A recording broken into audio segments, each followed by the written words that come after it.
by I'm talking with this girl and I'm telling her I'm in this lull.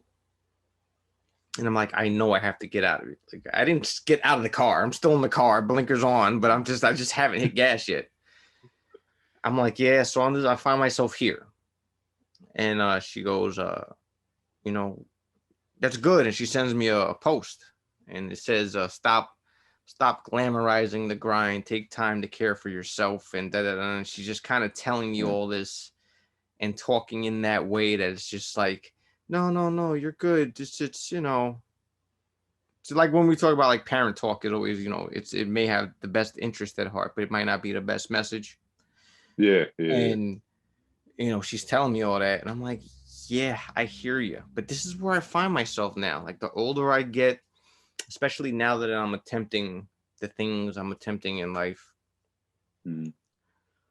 I think that, yes, you should obviously take care of yourself. There is a happy medium, that you can go to both extremes. So I think when your health starts to deteriorate because of the grind that you're in, you need to reevaluate how you're grinding and what you're doing. And whenever your health is affected, then you should take a step back and look. So with that said, I'm perfectly healthy. I'm grinding away, but I find that, and this is what I told her. I said,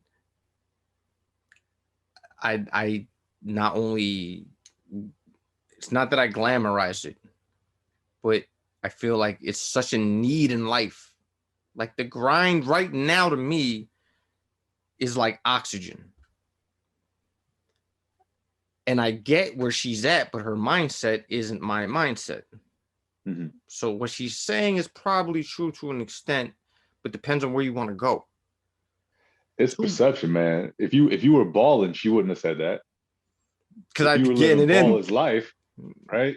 And you were working out every day and practicing every day. So, oh yes, that's exactly what you need to do. The only way you're going to be successful is if you work at it every day.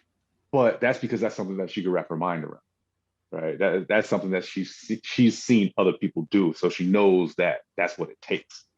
When she doesn't have a concept of what it takes to do what you're trying to accomplish, it's easier for her to say to you, oh, well, maybe you should take a break. If you're feeling this way or that, maybe you should just stop.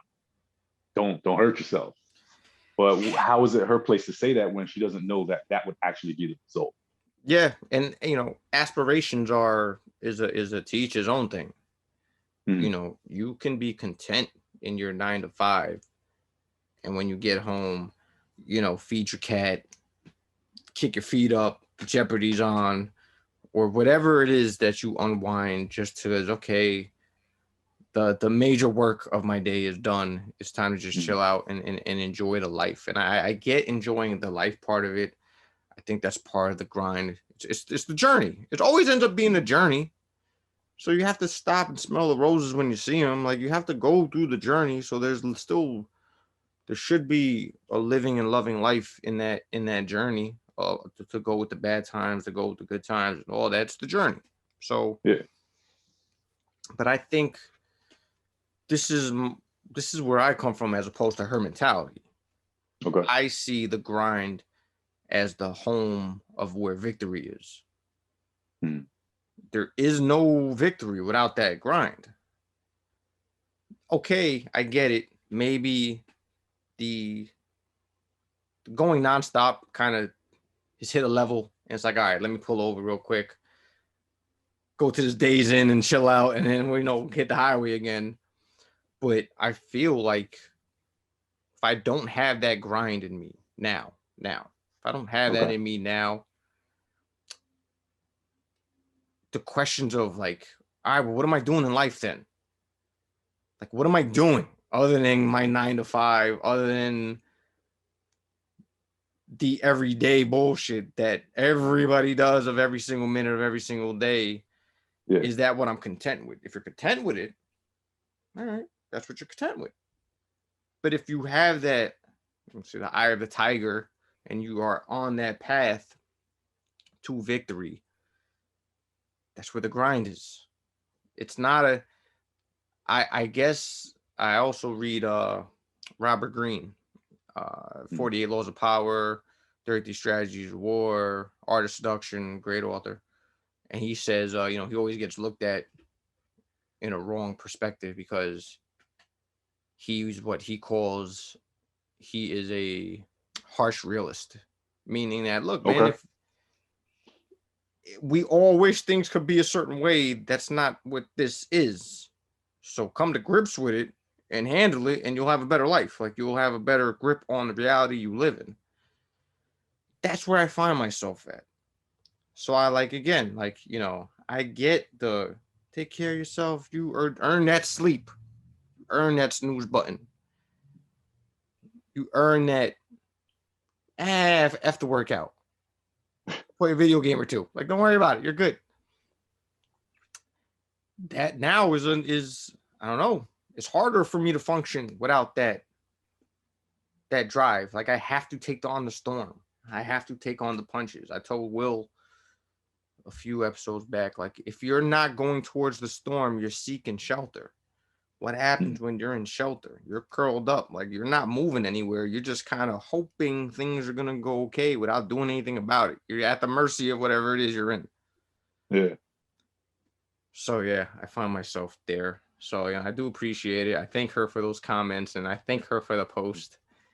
And I guess now the difference would be I would have been parked and got out of my car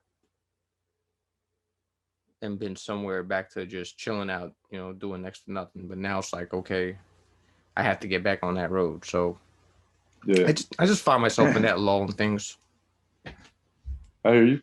So there's a couple things that came to mind for me, and one being, you need some sort of structure to what you're trying to accomplish, right? When you find that, there are going to be days, like you said, where it's like, I just don't got it today, right? If you have a structure in your life where, from the outside perspective, it might say, like, man, Paul's working hard, like, I never see him anymore. But in reality, whatever you're trying to accomplish, you actually only spend 2 hours a day on it, 2 out of 24, right? But in that time, you're real focused and you're getting a lot done. If that structure is what helps you move along, then that's what it is. You still got 22 hours to enjoy the rest of your life, get, your full-time job knocked out, get some sleep, eat, be with friends and all that. But in those 2 hours you decide to dedicate to whatever craft you're trying to, formulate, just be hyper focused, eliminate all distractions, turn your phone off unless you're using your phone for it. You know what I mean? Whatever you have to do to make sure that you block out that time to be successful, then it becomes a lot easier.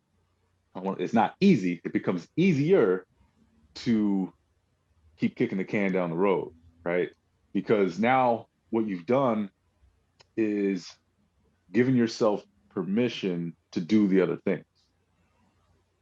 It's like making a budget for your money. People feel like, oh, I don't want to be on a budget. That's going to restrict me.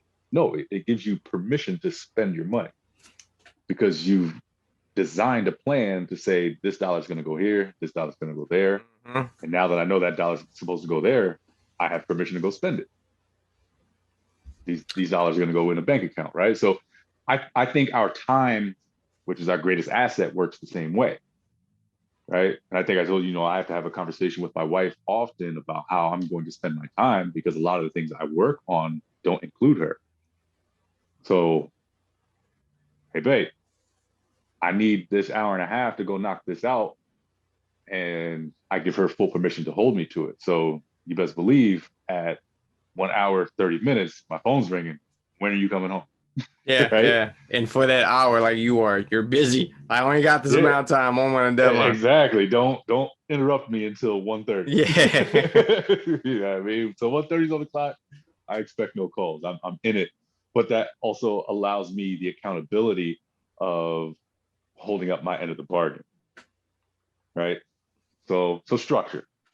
And then the second thing that came to mind was, we get real confused sometimes in the fact that, you know, the hustle and bustle, we're grinding and, you know, our wheels are spinning, but we don't always know if we're on the path or not. We feel like we're getting stuff done because we've given ourselves busy work, but we don't always get any further towards the goal because, you know, if you're acting in a manner that feels busy but it's in the wrong direction, right? Because you haven't set the path towards your goal completely, then, you know, you can go 10 miles out of your way and feel like you got something done, but then when you reconcile and like, wait a minute, I'm not any closer to where matter of fact, I'm further away from where I need to be.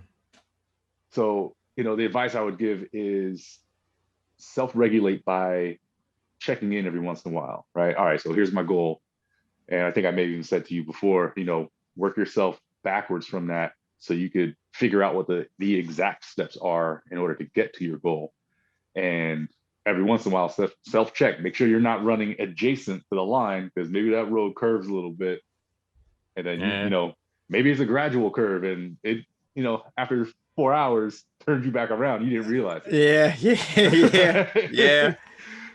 So self-check, make sure you're hitting your milestones. But all right, cool. Now I can cross that off the list. And now, all right, what's my next milestone? That's where I need to get to. What do I got to do to get to that?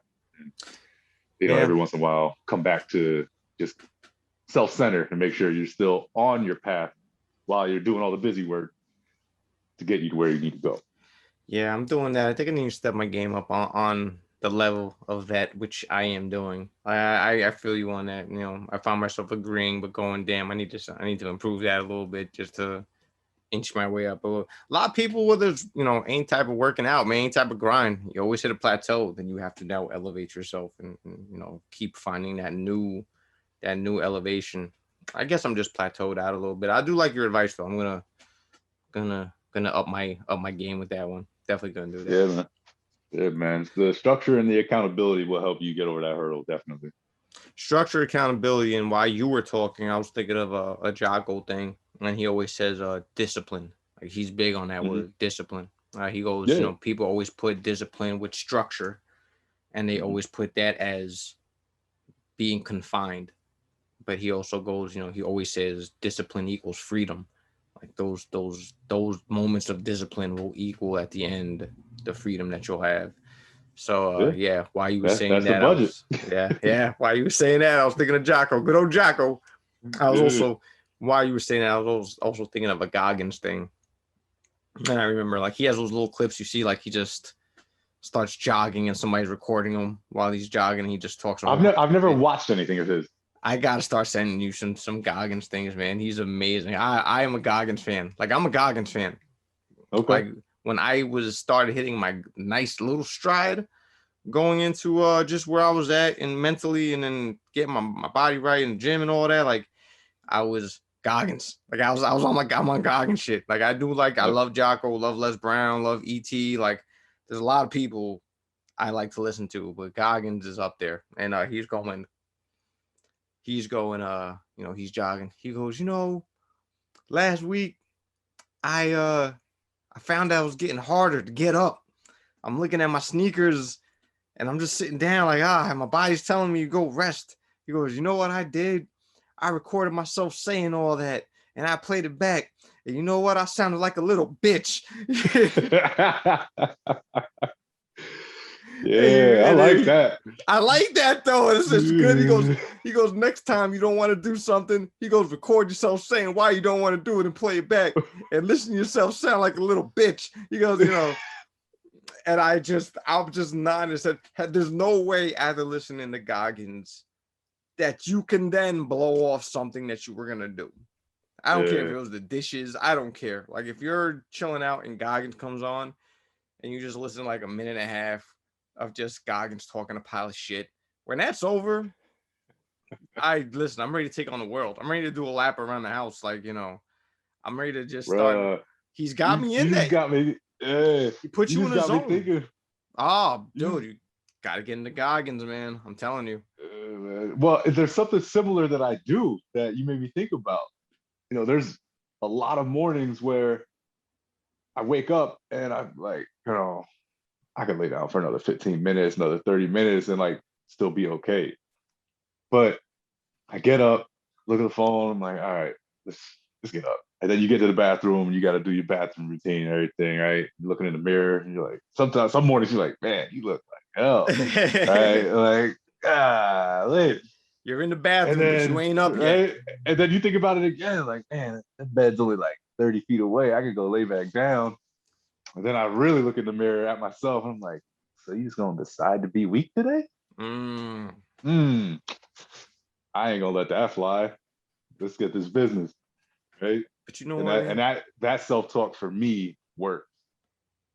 That it all goes into anything that has an upside, man. It's not easy, even because now you have to wake up at the crack of dawn. You have 5 kids and a wife, like 3 kids. Family of 5, 3 kids. Family of 5, 3 kids. I'm sorry. You have family 5, 3 kids. I'm sorry. That is correct. I'm sorry. I lost it for a second. But you have to you have 3 kids. You have a wife, and you have your own business, and you have all this, and you have this, and you have this. Like, you start juggling. I don't have any of that. Like, I got a couple of pins I'm throwing around, but you're chucking up chainsaws. Like, all right, look at this.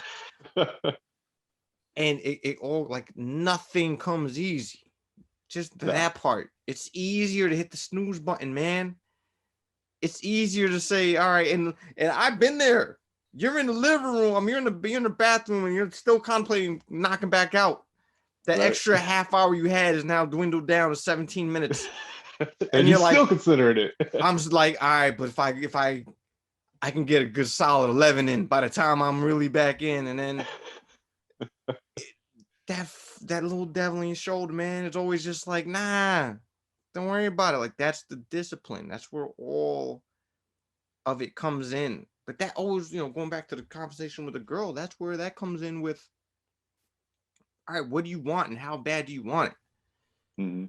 Because her thing would be, and I'm not even saying it's right or wrong, but her thing would be like, nah, hit the snooze. Yeah. You're good. Yeah, you earned it. You worked earned so hard. It's okay. You earned it.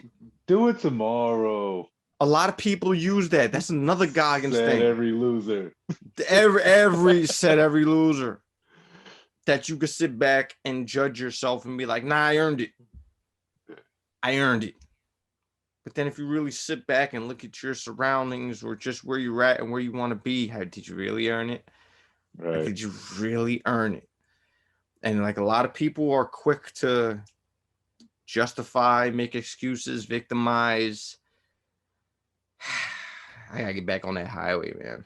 Hey, man, book for you. You probably haven't read it. Atomic Habits. No, by who? James Clear, I believe.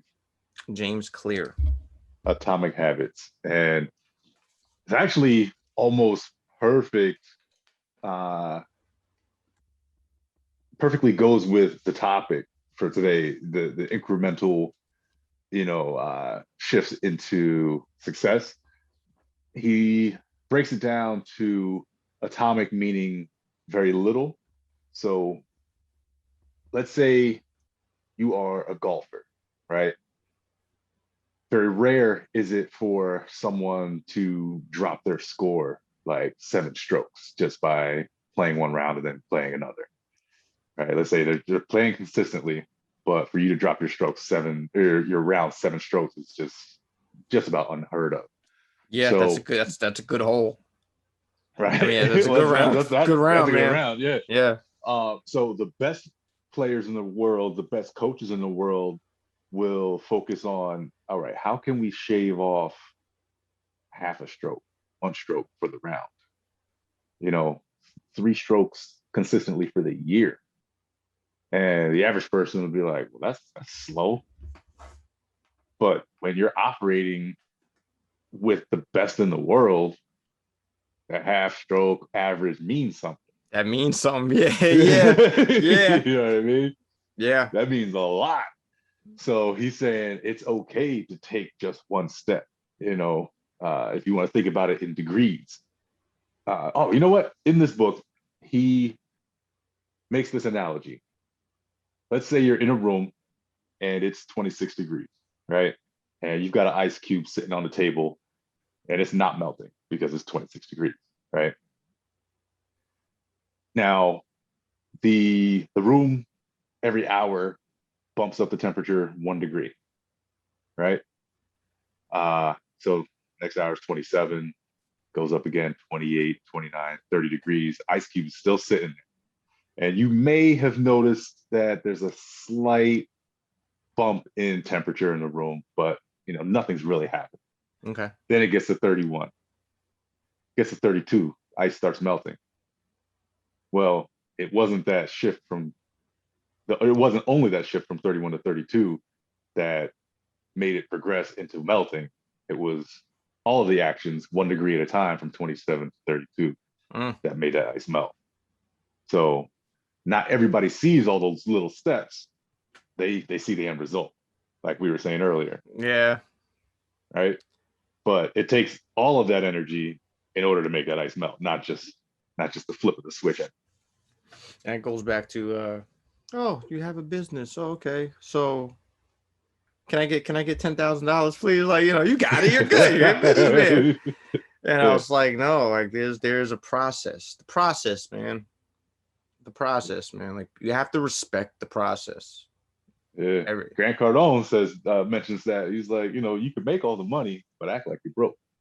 People, your people want to borrow some money off you. I don't got it.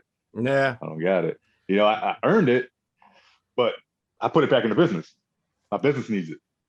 I'm not going to be here tomorrow if I don't put it back in the business. So I don't got it. That goes back into, goals, plans. What are you trying to do? Are you trying to, the proper planning of the strategy? You're playing chess. Like, you get money. Oh, I made 500 profit. And you buy something worth 450. And you're like, yeah, I got this $50. Like, you bought some meaningless or something meaningful, but whatever was it, how important was it when, you take it and you put it back in towards the business? Like, I wanted to ask you, and I actually didn't know if I was going to get around to it. Like, it's one of the things that don't know what type of school you grew up going to. Like, I was in Yonkers public school, not the best, but and nobody follows this curriculum everywhere. I wish, man, the things that were really important in life were taught in school. Doing your taxes, financial freedom, investing money, realty, like those things that'll help your person grow in life. But no. Like, I was thinking about that the other day, man. I didn't know if I was gonna go into it with you. But God, yeah. So I have a very strong opinion on this topic, and I don't know that it's the most popular opinion on it, but I don't really care. I'm willing to dive into it if you want. I'm good for not being popular. Go ahead. We're good. All right.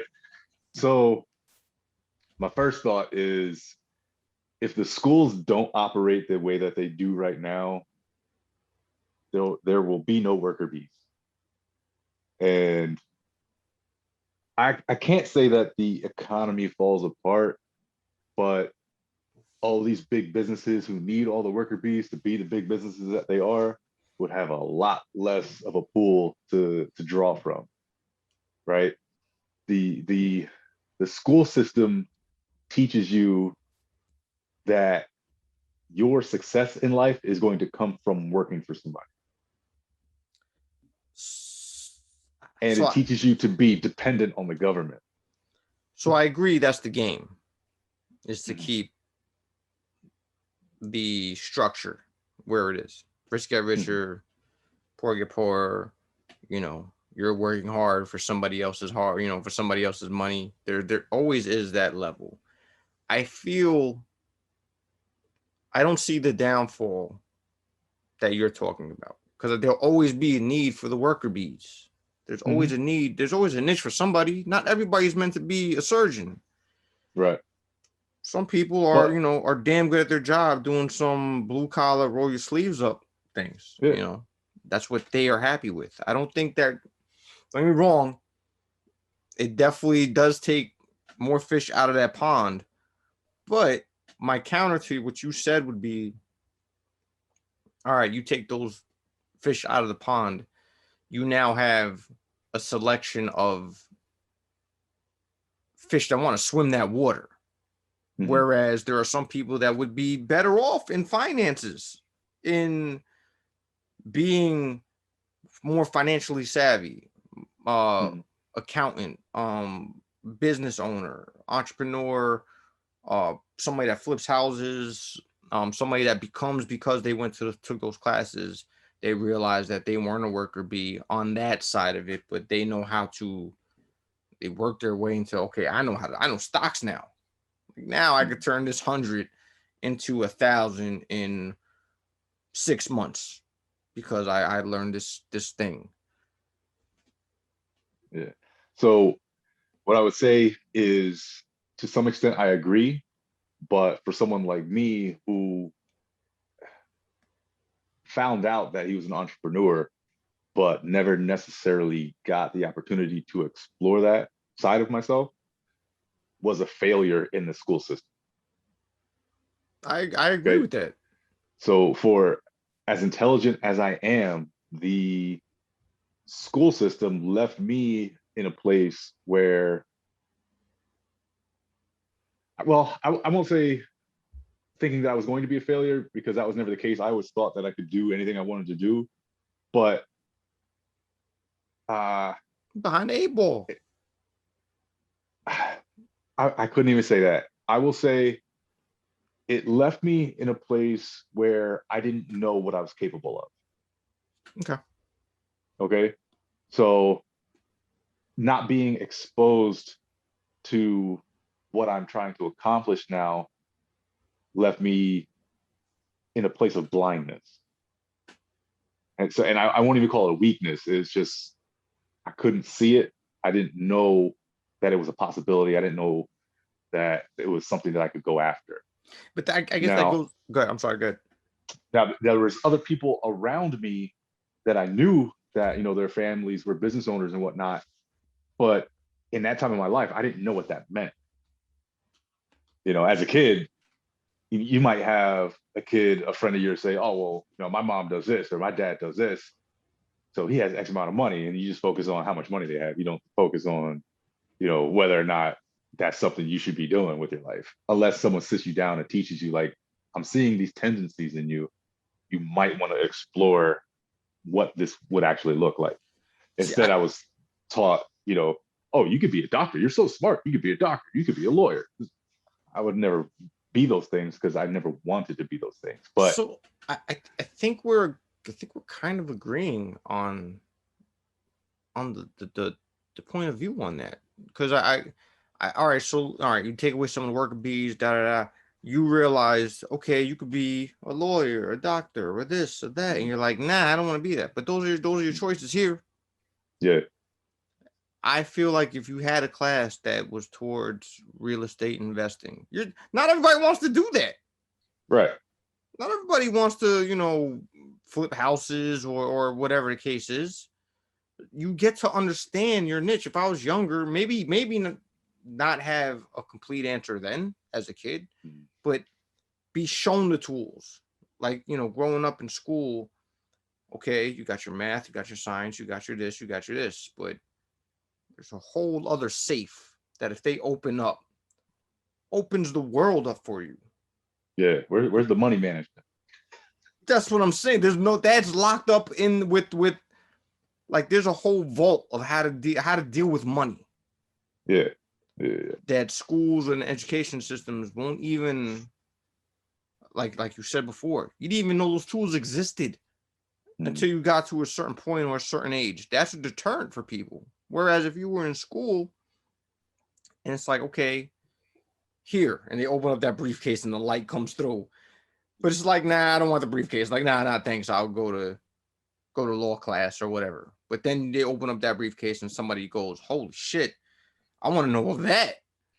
You know, it's all about triggering the person's interest. Yeah. I was talking to my sister 2 weeks ago, and she was slightly peeved at me because I had a talk with my nephew, and I told her about, she didn't know we had this conversation, but then I told her about it, and she was like, how dare you? Now, you know, pretty close to that. And it was I told him, I'm like, yo, listen, man, at the end of high school, you need to make a decision. You want to go to college or you don't. Like that stigma of you have to do this to be somebody. I don't think it's there anymore. Right. There are people, and we might have talked about this before, the people on the Forbes list that were high school dropouts. Yeah. And it's like, all right, man, you're going to waste your time and your money if you realize school's not for you. Yeah. So there's nothing wrong with it. And by the way, I went for free and still found out it wasn't for me. You have no idea what a blessing that is to go for free to realize, okay, this is not for me. I'm not a school guy. Yeah. As opposed to going there, having this horrendous bill because school's a whole other business onto itself. Yeah. And think about how many people look down on me because of that. You know what I'm saying? Like, that's stigma. What do you mean? You didn't have to pay for it and you still didn't finish school? Like, no, I didn't want to. So I wouldn't have finished anyway. That's what you need to understand. I wasn't going to do it. Just wasn't. I killed that stigma for my nephew. Like, bro, there's nothing wrong with not going to school.